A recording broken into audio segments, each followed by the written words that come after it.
Well, hi, friends, and welcome to We're All Fine. This is Holly, and with me, as ever, is my fantastic, awesome co-host, Carly. Hi, Carly.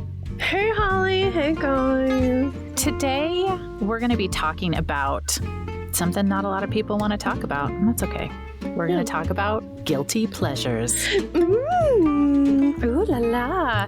Technically, a guilty pleasure, from dictionary.com, is an activity or piece of media that someone enjoys but would be embarrassed by if other people found out about it. So generally, when I hear people refer to their guilty pleasures, I feel like a lot of the time it refers to TV shows. Oh, yeah. TV, that's mine. So now I have to think about other ones. What's yours? Oh, reality TV is my guilty pleasure, my dirty little secret, something I fucking live for. The Bravoverse, I know every Real Housewives. I think it's the same way that people feel about like DC and Marvel. I know how they all interconnect. I've seen every episode of every season of every city, all of the spin-off shows, Vanderpump Rules. I liked that shit before people even knew who Ariana was.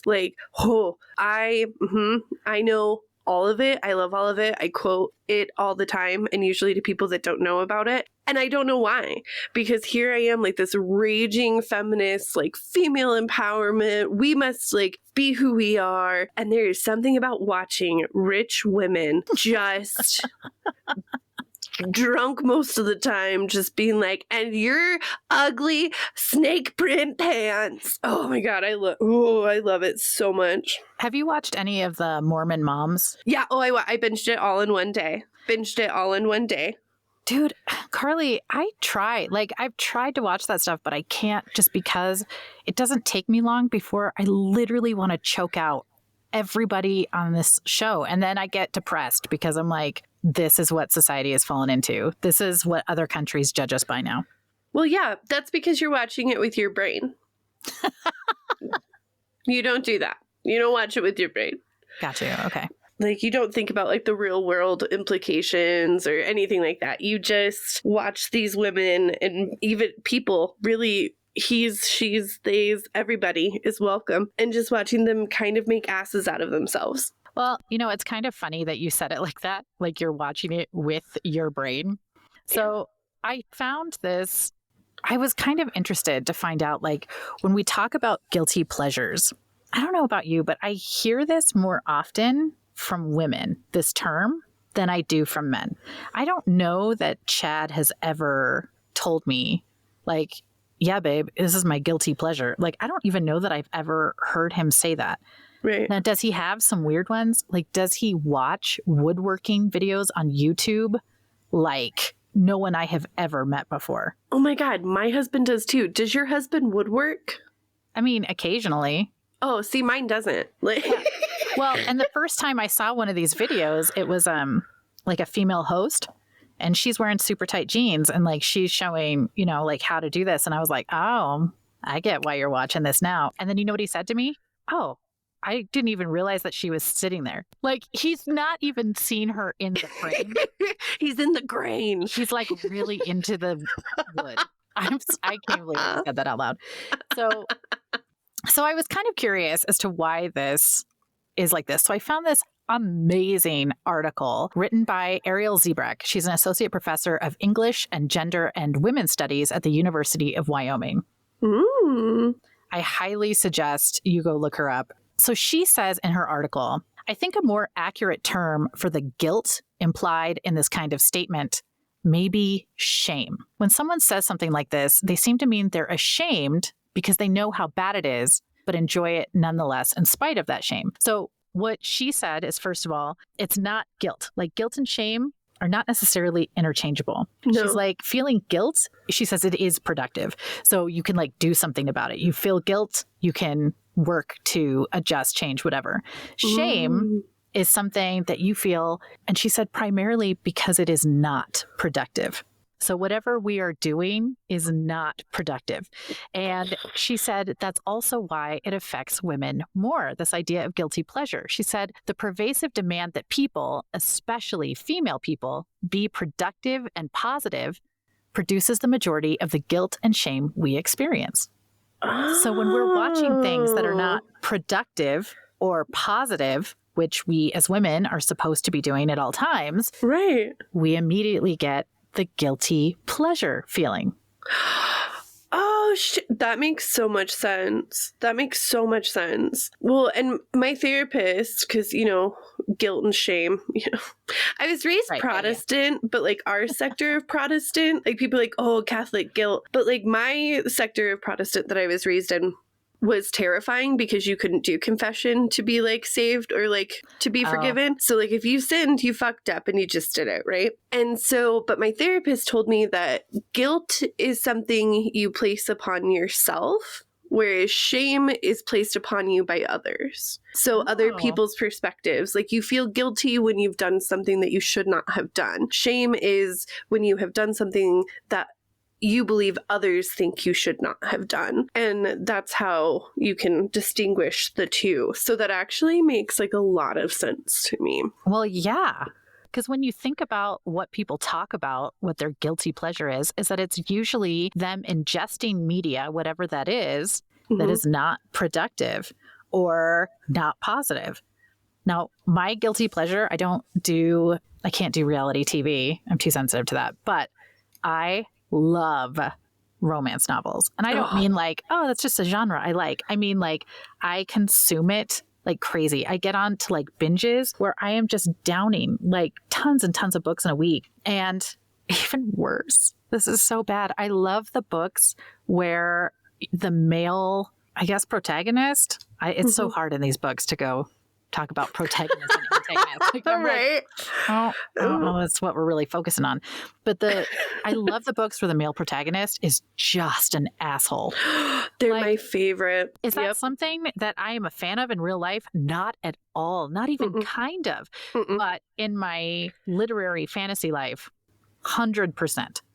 Oh, yeah. No, 100%. Oh, especially if they're doing it for like revenge or something like, oh God, like I've talked about it before, but I need everyone to read it. Again, The Magic is the best romance novel ever. It is literally perfect. And he's coming back to get her for breaking his heart after all of these years. And he knows the power he has over her. And oh God, the whole time I'm just like, take me, McKenna, do it. But in real life, I would hate that guy. Yeah. Check out LJ Sheen. It's either Shen, it's Shein. Okay.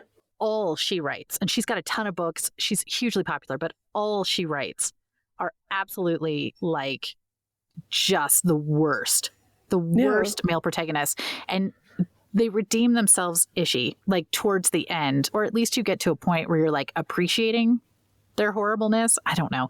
But when I look at this, looking at, the definition that I got from Professor Zebrak earlier is, this is not productive, nor is it in any way positive. And so there's some shame in reading that for sure. That is a full on guilty pleasure for sure. Yeah, but it's a pleasure. I don't know. We kind of talked about this before the episode, but I thought that the science was going to be that like from the beginning of time, either through religious principle or societal expectation, women have been basically told that if they seek pleasure, that they're bad. It's either sinful or you're dirty or your moral compass is not pointing in the direction it's supposed to. And so anything that we do for ourselves to feel good for ourselves is bad.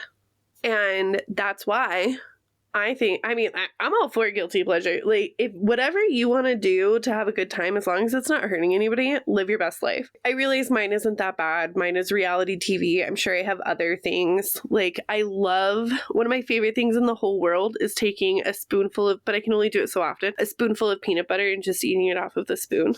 And I'm like, ooh, I just did something really naughty. Well, you know what? Something else that's mentioned in here is that in general, and I don't know if it's just Americans or if it's just like across the board, people really like their pleasures a little bit guilty. We like to, it's better if there's a little bit of, I probably shouldn't be doing this with it. So it does with the peanut butter, reality TV, with the books, it all kind of falls into that for sure. Yeah, because I don't ever want to be bad, but I like to be a little naughty, you know? I like, is somebody gonna catch me?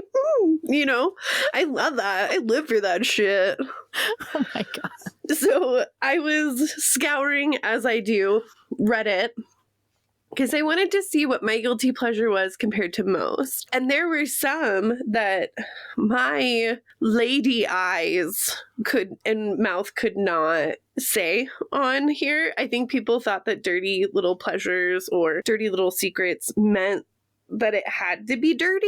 But you know what? Do it. I would suggest get on Reddit and type in most interesting guilty pleasures if you need to feel regulated. Oh my God. Do I need to put on like a hazmat suit before I go do that? I mean, I'm not going to say what it is, but if you see a post about a Hot Pocket, just keep going. Just keep going. But I found these that I thought were really fun, but also kind of relatable and things that, I mean, I would do most of these. All right. So my first one that I loved so much, this person posted, I dress up and act like a superhero in my house. I set up scenarios with stuffed animals or toys or furniture, and I save Gotham every day. In my mind, this person like gets home, puts on their Batman costume, goes and rearranges the kitchen furniture to look like buildings, and then goes and fights imaginary crime. And it's not hurting anybody. No, I mean, there are worse things that you could do, and I think that's great. I think I'm just trying to imagine this person like an adult. During the day, he's like a day trader, and then he goes home.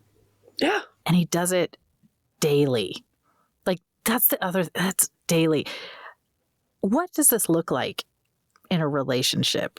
Like, at what point does this person's partner go, Like, enough. Right. Yeah. Enough, Kevin. Let's put the suit down.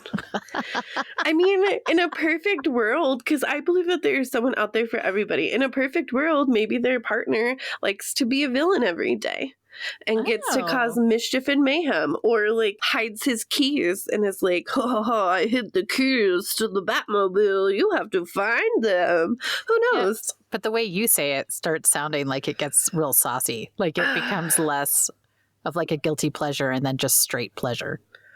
Well, I mean, latex is already involved, right? So, I mean, it seems like it could be a good time. Touche. But speaking of stuffed animals, I loved this one. This just seems like joy. And I just want to tell this person who probably will never hear this, do not consider this a guilty pleasure. This is beautiful and adorable, and I love it. So this one is, I am a 40-year-old male bodybuilder, and I have a closet full of stuffed animals, like to the brim. I name all of them. I love all of them. And I jump into my closet full of stuffed animals like a ball pit. Oh my God, that sounds amazing. Right? Like, Squishmallows are dope. Everybody knows it. That's why they're so fucking expensive and we all still buy them. They're so soft and squishy. Imagine having a full closet, like floor to ceiling, basically. Opening that door and just jumping in and just being surrounded by soft, plushy things. You know what? I'm into it. It makes me think, like, my son, even as he's getting older, it really, both my kids, but he especially, like, there are just stuffed animals that have significance to him. And he doesn't like sleep with them anymore or anything like that, but he has to hang on to them. And God forbid we get rid of a stuffed animal, because that's got like an emotional connection, that animal has life to it. Oh, yeah. Mine has one, which she just recently started. I always wanted her to get attached to like a stuffy or something as a kiddo and never did. And within this last year, even the last 6 months, she got this koala, which is very special to her and my mom. And she's obsessed with this thing to the point where when she leaves for the night or for the day, she leaves me care instructions. Oh. And yeah, and I have to remind her, like, hey, I have kept you alive for 8 years, so I think I can handle it. And she's like, okay, I'm sure. Let's go over the instructions one more time. That makes me think of a reel I saw yesterday where this mom was like, when things get tough, I just remind myself, if my daughter can take care of her 30 children, I can take care of my one. And it just is this like video of this little tiny girl, and she's like bottle feeding like 30 dolls lined up on a couch. Yes, I love that so much. Oh my gosh, this morning even we were late to school because I'm like, come on, little one, like we gotta go. We're late. Let's go. And she's sitting on the floor putting clothes on her koala bear. And then she jumps up and she puts on her heavy backpack and she goes, whew, it is hard being a working mother. I wanted to die. Oh my God. But like, there's something about stuffies. Like, as I sit in my office, I have stuffies everywhere because they mean something. So yeah, I just loved that. Like a 40-year-old male bodybuilder that's just like, I'm gonna go hang out with my stuffies. See you guys later. I'm busy. I like that. There's another one where this person says, I cannot say what my job is, but it is very conservative and very stuffy. And I go on 2 vacations a year, and they are always to full nudist resorts, which love that. Like, you know, get comfy, stay a while. Another one was I write. Wait, hold on. Was that it? That was the guilty pleasure? Yeah, that's the guilty pleasure. Is that like they just go and are naked for all their vacations. I was waiting for something else, like, and every time I go, I helicopter. Everyone I walk, come upon. Right. Like. That's it? That's not... Yeah. Whatever. People do that all the time. Well, yeah, but in this person's everyday, that would be totally unacceptable. That is the complete opposite of what they have. And then somebody commented underneath and was like, wow, that sounds really liberating. And the initial poster wrote underneath it and said, there is something about eating breakfast naked with a bunch of strangers. Cool. Like, do it. I mean, I don't know that I could do it. But like we've known people who've gone down to there's a clothing optional hot springs here in Colorado. Yeah. And I've known people who've gone to it and they love it and it's great. I don't know that I could do it.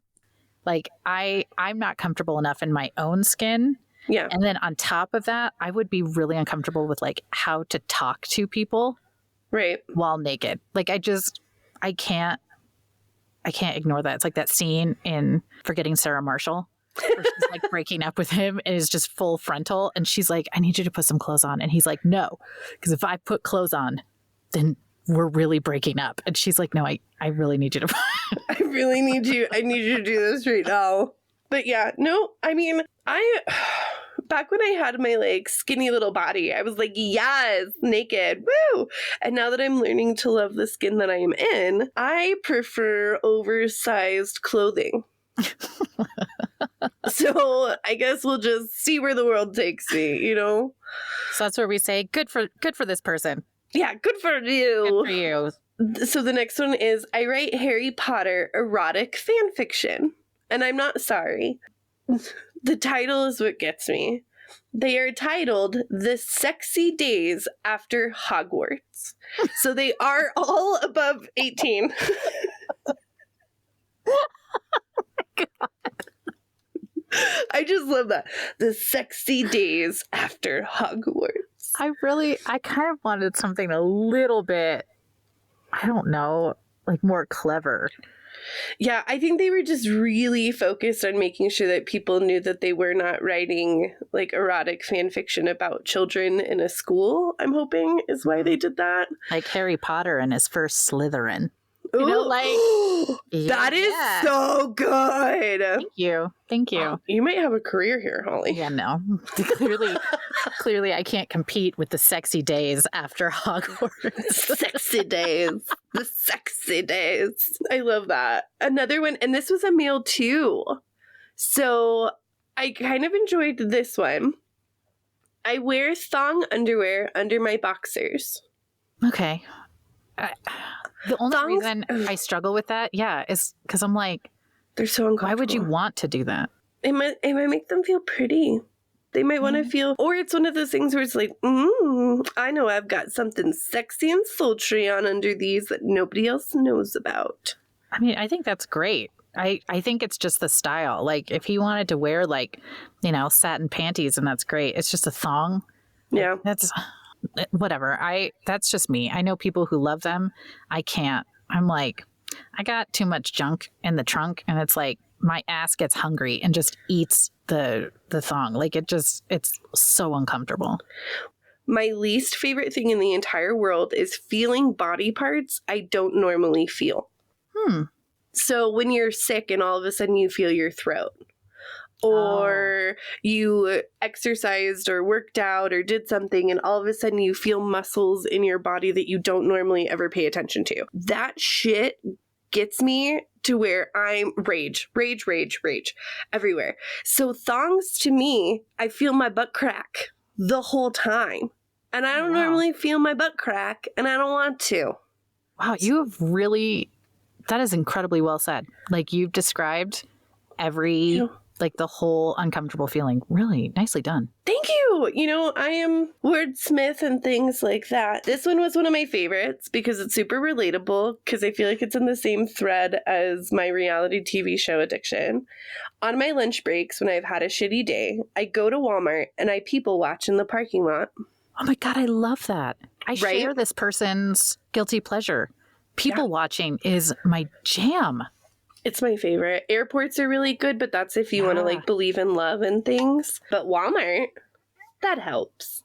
Dude, my favorite is finding a good coffee shop where you can watch people go by. The old Starbucks downtown across from Acacia Park has, and I think it's another coffee shop now, I'm not sure what it is, but it had a full window open to the corner, and you could just sit at the counter and watch everyone walk by downtown, everybody going into Acacia Park. It was the best. Oh, that is so good. I love people watching. I love that this person is doing it to feel better about themselves, but I'm also super into it. Okay, this was my favorite one, 100%, and I want to do it. I want to do this. I want it to be mine. Okay. My internal monologue is always British. So when this person is thinking to themselves, they're British, and they go on to say, every email I write, every text I have, every internal thought, all British. Oh my God. Isn't that fun? Because nobody else knows. Nobody else knows. But in their head, they're super special and super fancy. And yeah, oh my God, I love that so much. You know what? I do want to do that. I wonder if I can train myself. It has to take work, because I'm an auditory thinker. I don't know. It's like one of these new TikTok things where I can hear my thoughts. Okay. And so I always hear my voice, but I want to hear my voice, but British. And I want it to be like old-timey British too. Ooh. Well, I mean, I turned my Siri to like the Cockney British. That's my favorite. She's really fun. She sounds real cheeky. Yeah. I used to have like the male British, which meant every time he was giving me directions, I trusted it because he just sounded like he knew what he was doing. Oh my God, yes. The American Dad episode. There's an American Dad episode where you have to watch it if you have this idea, where the son meets this other kid who's British. Adult cartoons are also one of my guilty pleasures. And the British kid just keeps convincing him to do the most outrageous shit because he's like, but your accent, like, I trust you so much. So at one point they literally tape palm leaves for wings. And he's like, yeah, you could clear that canyon, in his British accent. And the kid's like, I don't think so. But your accent though, I'm going to do it. Oh my God, that is so accurate. I feel all of that. Mm-hmm. I would totally be the one that's like, yeah, no, I believe you. Yeah, it's just, I don't know how, especially as Americans, we feel a sense of security with British men telling us like what to do, but I'm fine with it. I'll do it. So I will say, as I'm like hearing this, it's really easy for me to just go into like the romance novels are my guilty pleasure. Yeah. But I also really get into reels on Instagram. And specifically, I like reels are great, but I am a sucker for celebrity gossip. Like a super sucker for it. And I know it's terrible and it's none of my business. Yeah. But I love it. Yeah. But I love it. If In Touch didn't want me to know about it, they wouldn't put it out. And what it tells me is I never want to be a celebrity like that. No. Now, have I had conversations with people who listen to our podcast and feel like we've hung out every single week? So they're like continuing a conversation with me. And I'm like, I'm sorry, what is your name? Me. Yes. But honestly, I love that because I'm making a new friend. Oh, I like that too. I honestly like the idea that people could listen to us and be like, oh, I know these people. I know these people. Because believe it or not, this is the best version of me because I'm in my room, in my house with my friend. And so I'm not this anxious little mess that I usually am in social settings. Oh my gosh. Listeners, Carly is a blast. On or off, like for real. You are so fun. You totally do not give yourself enough credit. Probably not. But if I ever did, would I crack me up? Still have this glowing personality? Who knows? Who knows? It's not worth the risk. So guys, what it comes down to is it doesn't matter if you are really into reality TV, nudist colonies, stuffed animals, or being a superhero. We're all fine. We all do it. We're all good. Guys, we would love to hear about your guilty pleasures, so comment on this episode. You can find us on YouTube, Facebook, Instagram, TikTok, all of the places. We would love to hear from you. Or you can always email us at we'reallfinepodcast@gmail.com. Guys, we hope you have a great week. We love you. Bye.